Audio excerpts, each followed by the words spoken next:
L'aéroport international de Goma est garni d'une pont neuve. Son tarmac passe désormais de 16 000 à 26 000 mètres carrés. Et même ces 3 000 mètres de pistes d'antan sont dorénavant opérationnels grâce aux 400 mètres ajoutés aux 2600 mètres qui étaient utilisés jusque-là. Des ouvrages construits par la cellule d'exécution du projet de transport multimodal CPTM Passag avec les financements de la Banque mondiale ont été réceptionnés ce mardi 7 juillet 2020 par le gouverneur du Nord Kivu, Karli Nzanzu Kasivita, qui a autorisé leur remise en service.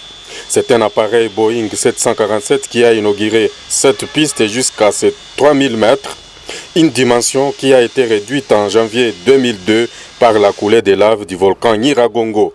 L'aéroport international de Goma est dorénavant prêt à recevoir les avions de gros calibre Boeing 767 et plus, a indiqué le commandant de cet aéroport, Delphin Moussolé. Il y a lieu de signaler que l'ancien tarmac avait une superficie de 16 000 m² et actuellement, avec les travaux effectués, 26 000 m² sont disponibles pour l'exploitation.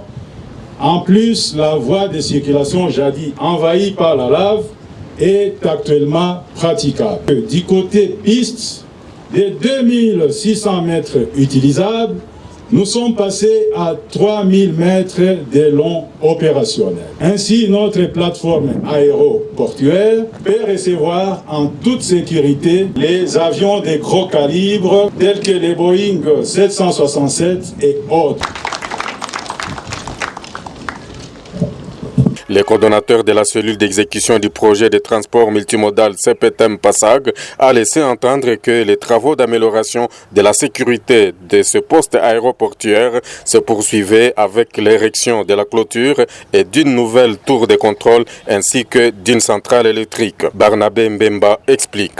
Outre les tarmacs et la piste d'atterrissage, nous pouvons citer la construction d'une nouvelle tour de contrôle de 25 mètres de haut avec bloc technique et équipé.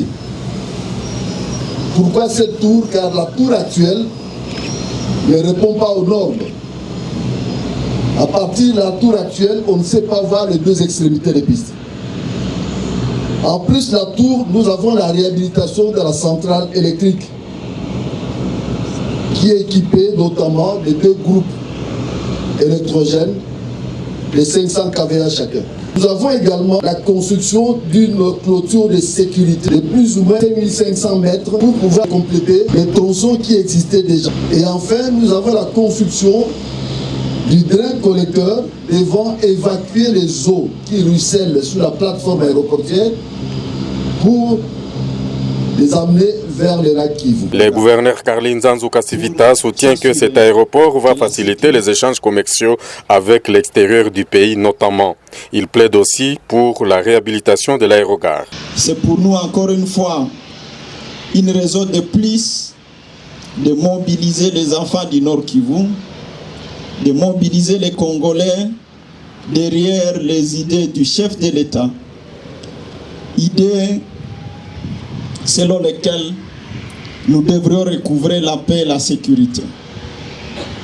Cet aéroport va être très utile aux enfants du Nord Kivu car il va permettre les échanges commerciaux entre les autres provinces de la République, mais aussi avec le monde tout entier. Nous souhaiterions que les légumes du Nord Kivu puissent partir d'ici, aller à Dubaï, aller à Chine, aller dans d'autres pays du monde. Quoi de plus d'encourager les éleveurs du Nord Kivu pour que la viande de Goma du Nord Kivu puisse répondre à la question de la sécurité alimentaire dans les grandes villes comme Kinshasa. Je ne pourrai plus revenir sur les caractères sites, sinon de profiter de la présence des honorables députés nationaux qui sont ici et les sénateurs pour que les plaidoiries pour l'amélioration de l'aérogare puissent commencer. C'est bon, nous avons une bonne piste, 3000 mètres, nous avons un tarmac, mais il nous faut encore un aérogare.